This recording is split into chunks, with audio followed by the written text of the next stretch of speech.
Este é o momento, esta é a hora. Um novo pacto, uma nova visão. Este é o momento, esta é a hora. Respire fundo, diga uma palavra. Célula.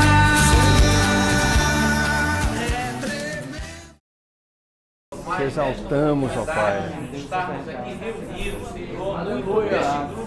Pessoas, obrigado, Pai. Obrigado, Pai, por ter nos trazido até aqui, ó Pai. Continua conosco. É tremendo, é tremendo, o encontro. E sou crente já desde 1996 e exerço função pastoral desde 1999 na Assembleia de Deus, onde me converti aqui no Templo Central. 18. Glória a Deus. Vem aí, meu prêmio. E agora sou eu? Agora é o senhor. Vamos por aqui. Eu estou marcando, vai lá. Eu mesmo me Vai lá, vai lá. Eu mesmo me marco, vai rolar uma a mais aqui. Bom, eu sou o pastor Márcio, casado com a Andréia, tenho 2 filhos lindos e maravilhosos. Glória a Deus. Jonathan e Eduarda. Exerço também ação pastoral aqui na igreja, na Escola Bíblica Dominical, juntamente com o pastor Elias, pastor Itamar.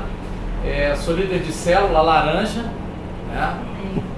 Somos da célula Laranja, tricampeão. E dizer que estou muito alegre por participar dessa célula. Amém. Romper é abrir caminho, atravessar é viver lutando e prosseguindo. Romper é para quem é servo, é para escolhido.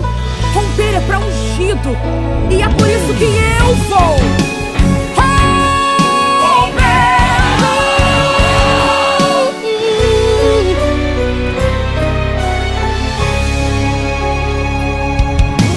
contra o reino do mal que se levantou. Estamos aqui para lutar. Se perguntarem quem somos nós, somos a igreja, pode avisar. A nossa história começou lá na cruz, a preço de sangue, sangue de Jesus. E por este motivo as portas do inferno não prevalecerão. É pela família que vamos lutar, é pela vida que vamos pregar. Os nossos valores ninguém vai mudar, o que na palavra escrito está. E a igreja não se intimidará. Rompendo, incandescente como Eu não mereço tanto amor, eu não sou digno do seu perdão. A dor que passou meu Rei e meu Senhor, sempre o adorarei com amor. Filho do homem, me libertou verdadeiramente,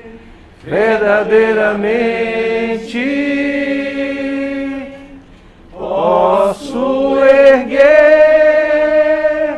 minhas mãos aos céus, levantar a minha voz e adorar, levantar a minha voz e exaltar, levantar a minha voz só pra dizer: livre eu sou, pra te adorar, pra te adorar, pra te adorar, pra te adorar. Eu sou livre, sou livre, pra te adorar.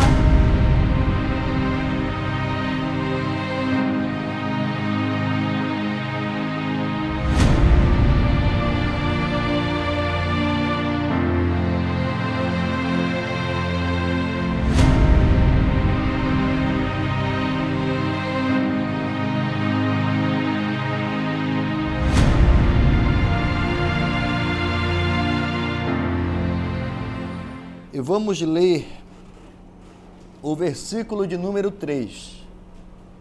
João. Fica sentado. Pediu. Ele vai ficar sentado. João, capítulo 21. Versículo de número 3. Que diz desta forma: E disse-lhes Pedro: Eu voltarei a pescar. Disseram-lhe os outros: Também nós vamos contigo. Saíram e entraram no barco, e naquela noite nada apanharam. Pois bem, a história de Pedro é uma história que durante tempos já tem servido de muletas para pessoas que em algum momento fracassaram em sua caminhada cristã.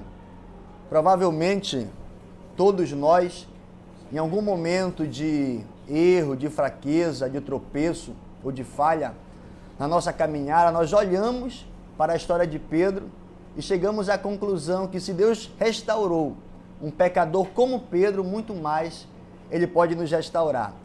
E se nós olharmos mesmo para a história de Pedro, nós vamos perceber que ela é marcada por momentos de erros, de tropeços, de falhas, e o tempo não permite citar muitas, mas eu vou citar só uma, é a mais conhecida de todas.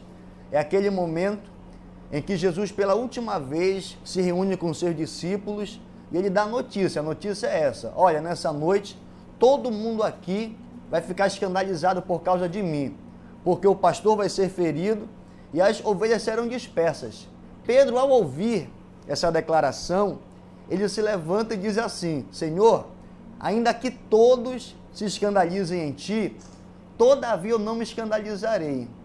E ainda que todos venham te abandonar, todavia eu não te abandonarei. E ele conclui dizendo: se preciso for, eu vou morrer contigo, eu vou ser preso contigo, mas eu não vou te deixar. O que é que está acontecendo aqui? Aqui Pedro está fazendo uma promessa. E essa promessa é de fidelidade total, de fidelidade incondicional. Pedro está dizendo que independente daquilo que acontecesse, ele permaneceria fiel ao Senhor. Aí você vai perceber no texto que em seguida uma multidão entra para prender Jesus. Aí Pedro então desembanha a sua espada, fere um soldado. E alguém pergunta: por que é que Pedro fere o soldado? Ele quer cumprir a sua promessa de fidelidade total. Então Jesus manda Pedro guardar a espada, Pedro guarda, e Jesus é levado à casa do sumo sacerdote Caifás. E a Bíblia diz que Pedro seguia Jesus de longe. Alguém pergunta: por que é que Pedro seguia Jesus de longe? Ele ainda queria cumprir a sua promessa de fidelidade total. Jesus então é posto no meio da casa para ser julgado. E enquanto Jesus é julgado, Pedro acompanha o julgamento de fora da casa. E talvez alguém pergunte: por que é que Pedro continua fora da casa acompanhando Jesus? É porque Pedro quer cumprir a promessa dele de fidelidade total. Aí você conhece a história. Você vai perceber que por 3 vezes alguém olha para Pedro e ouve Pedro falar, percebe que o sotaque dele é de Galileu e Jesus era da Galileia, percebe que Pedro se vestia como galileu, como pescador, e Jesus era da Galileia, e por 3 vezes a mesma cena se repete. Alguém pergunta para Pedro se ele era amigo de Jesus, e ele por 3 vezes nega Jesus. Só que quando Pedro nega Jesus, nós vamos ver no texto que Jesus olha para Pedro, Pedro chora amargamente, e provavelmente Pedro ali está arrependido de ter negado Jesus. Porque o chorar amargamente aqui, a ideia que dá é de alguma coisa podre que Pedro está colocando para fora. Só que esse Pedro aqui está se sentindo arrependido, só que ele não está se sentindo perdoado. E o que acontece com esse Pedro aqui, que está se sentindo arrependido e não está se sentindo perdoado? Esse Pedro aqui, ele passa a ter uma consciência que passa a perturbá-lo, que passa a tirar a paz dele, que passa a tirar o sossego dele. E alguém atribui este pesar da consciência, esta perturbação, a todas as vezes que o galo cantava. Porque sempre que o galo cantava, Pedro se lembrava que ele havia negado Jesus e a consciência dele lhe acusava, e essa acusação tirava a sua paz, tirava o seu sossego, tirava a sua tranquilidade. E a perturbação que Pedro sofreu aqui foi tão grande, mas tão grande, que levou ele para o capítulo 21 de João. E preste atenção nisso aqui. Porque no capítulo 21 de João, Pedro se levanta e diz assim: eu vou voltar a pescar. Só que tem um detalhe aqui. No capítulo 4 de Mateus, Pedro era pescador de peixes. Jesus chama Pedro e diz: Pedro, vinde após mim, que eu vou te fazer um pescador de homens. O que está acontecendo aqui? Aqui Jesus está despedindo Pedro do ofício de pescador de peixes e está admitindo Pedro ao ofício de pescador de homens. A partir do capítulo 4 de Mateus, Pedro não era mais pescador de peixes. Pescar peixes fazia parte da vida passada de Pedro. Pescar peixes aqui para Pedro fazia parte do lugar da onde Jesus já havia tirado ele, já havia arrancado ele. Então, quando Pedro levanta, pega as suas redes e diz: eu vou voltar a pescar, o que Pedro está dizendo é que ele vai voltar para a vida da onde Jesus já havia tirado ele. E alguém pergunta: o que é que faz com que Pedro venha sentir vontade de voltar para o lugar ou para a vida da onde Jesus já havia tirado ele? Sabe o que foi? Foi ele ter fracassado em cumprir a sua promessa de fidelidade total. Foi ele ter tropeçado na caminhada cristã. Quando Pedro erra, quando Pedro falha, quando Pedro tropeça, ele olha para si e diz: olha, essa vida de pescador de homens não é para mim não. Essa vida de discípulo de Jesus não é para mim não. Essa vida de ser líder de um ministério não é para mim não. Sabe o que eu vou fazer? Eu vou voltar para a minha vida passada. E é isso que Pedro faz. Só que o interessante do texto é que a Bíblia diz que Pedro passa a noite inteira lançando redes ao mar e naquela noite ele nada pesca. Aí como entender que um homem que entende tudo sobre peixe, sobre correnteza, sobre maré alta, maré baixa, brilho do peixe, um homem que sabe tudo sobre pescaria, passa a noite inteira lançando redes e ele nada pesca. Por que é que Pedro nada pescou naquela noite? Sabe por quê? Porque aqui Pedro não era mais pescador de peixes. Aqui Pedro era pescador de homens. Então Pedro está tentando voltar para a vida passada, só que não adianta alguém que já foi chamado por Jesus e já entendeu que é um pescador de homens, tentar voltar para a vida de pescador de peixes, que a vida lá não dá mais certo. A vida de Pedro, como pescador de peixes, só deu certo até ele entender e compreender que Jesus tinha um grande propósito na vida dele. Quando ele tenta voltar, deu certo a vida toda, mas a partir daquele momento passou a dar errado. E muitas vezes, essa aqui é a nossa vida, é a nossa história, porque nós estamos aqui como líderes. E muitas vezes, como Pedro, quando nós tropeçamos, e nem sempre este tropeço é em algum pecado, mas em alguma tristeza, em alguma frustração, em algum trabalho que nós fizemos para Deus, para a obra de Deus, e nós não nos sentimos reconhecidos por Ele, ou qualquer coisa do gênero. Quase todas as vezes que nós tropeçamos, uma das primeiras coisas que vem na nossa cabeça é nós pensarmos em voltar a pescar peixes. É nós pensarmos em voltar para a nossa vida passada. E eu não falo de voltar para o mundo, mas sim de simplesmente deixar de viver os propósitos de Deus. Quantos de nós aqui, após termos tropeçado em alguma coisa do tipo, dissemos: não, essa vida aqui de ser líder de célula, de ser pastor, de ser líder na igreja, não é para mim não, essa vida não dá para mim, esse negócio não dá para mim. Sabe o que eu vou fazer? Eu vou voltar a pescar peixes. Eu vou voltar a viver os meus próprios propósitos, a minha própria vida. Só que se nós tentarmos voltar para lá, o negócio lá não vai mais dar certo. Porque só deu certo até nós entendermos que nós somos pescadores de homens. E o negócio aqui é tão interessante, é que quando Pedro vai para a pescaria, o que ele está procurando ali é satisfação para uma vida ministerial frustrada. Pedro percebe que ele se frustra no ministério, ele diz: eu vou procurar satisfação em outra coisa. Ele tenta encontrar satisfação pescando peixes. E é isso que acontece conosco. Quando nós nos frustramos no ministério, nós procuramos satisfação em outras coisas, em outros propósitos, em uma outra maneira de viver. Mas sabe o que é interessante? É que Pedro passa a noite inteira tentando pescar peixes para se satisfazer, só que pela manhã Jesus está na beira da praia. E detalhe, na beira da praia Jesus tem peixe. Outro detalhe, o peixe de Jesus não está cru, está assado, está na brasa, está em cima da fogueira. Então aquilo que Pedro está procurando para satisfazer a sua vida frustrada, sabe onde está? Está nas mãos de Jesus. Então não adiantava Pedro tentar passar a noite inteira lançando rede, puxando rede, que ele não ia encontrar peixe, porque a satisfação dele estava nas mãos de Jesus.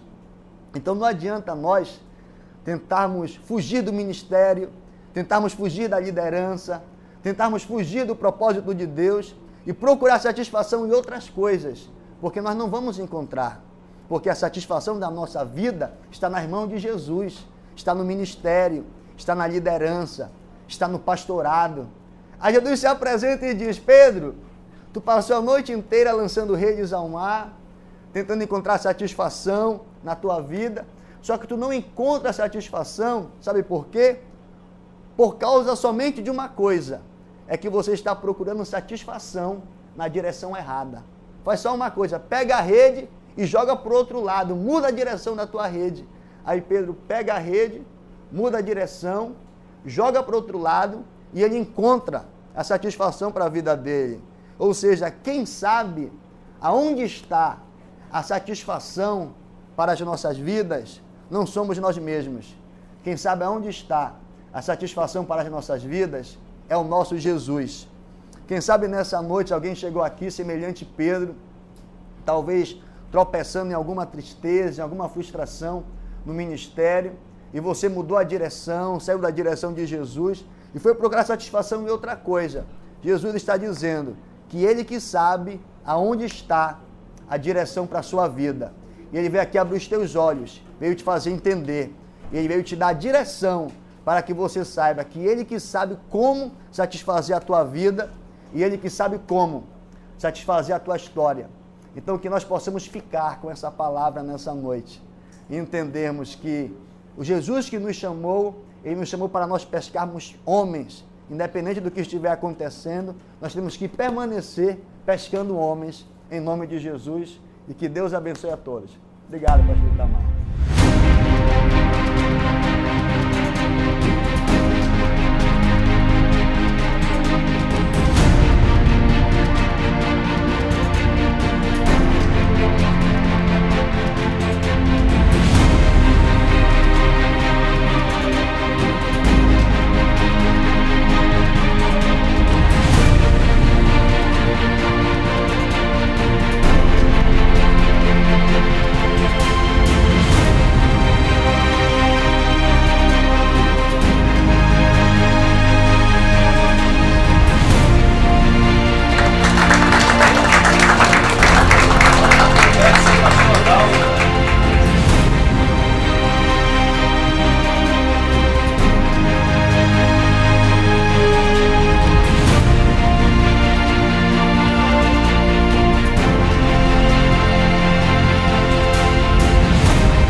Após uma conferência missionária em Chicago, nos Estados Unidos, em 1909, Deus confirma o chamado missionário para o Brasil, especificamente no Pará.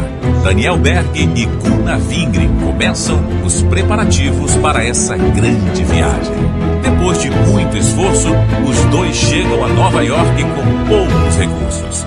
Lá encontram um irmão de Chicago que faz uma oferta missionária de $90. Imediatamente eles compraram uma passagem de terceira classe, embarcaram no dia 5 de novembro de 1910 e após 14 dias de viagem, com apenas um caneco de sopa diariamente, chegaram à nossa quente cidade de Belém do Grão-Pará. A missão de nossos pioneiros começou cedo, ainda a bordo. Entre os tripulantes e passageiros do navio, distribuíram folhetos, fizeram orações, jejuaram e tiveram a alegria de ver um passageiro aceitar a Cristo como Salvador. Era o primeiro fruto de sua missão.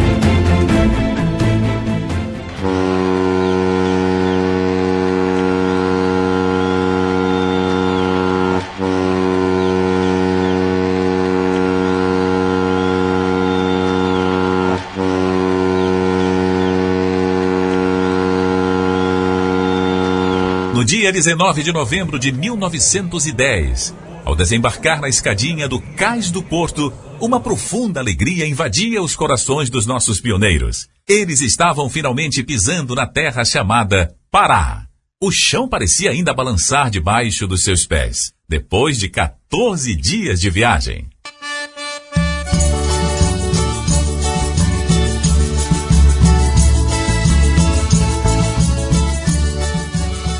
Belém respirava naquela época a Belle Époque, período áureo da riqueza, advinda da extração da borracha e madeiras. O porto era novo, moderno e movimentado, com muitas pessoas, carregadores e comerciantes. Impressionados com a cidade de Belém, subindo a antiga Avenida 15 de Agosto, hoje Avenida Presidente Vargas. Cidade com arquitetura riquíssima, grandes lojas, prédios que impressionaram os dois jovens. Carregando 2 malas, sentiram um cheiro especial de comida. Logo, olharam um restaurante à beira da avenida. Cheios de fome, os 2 missionários entraram no restaurante à beira da avenida para comerem alguma coisa diferente da sopa que tomaram todos os dias na viagem. Não conhecendo o idioma, com gestos e sinais, pedem um café e ficam impressionados com o sabor, pois nunca tinham experimentado um café com açúcar. Bons observadores pedem um prato que um casal estava comendo e experimentam uma boa feijoada brasileira. Imaginem só os nossos pioneiros com aquelas roupas grossas, carregando as malas pesadas, embaixo de um sol escaldante. Mas nossos jovens missionários estão alegres e ficaram mais felizes ainda quando viram um lindo jardim que hoje conhecemos como a Praça da República.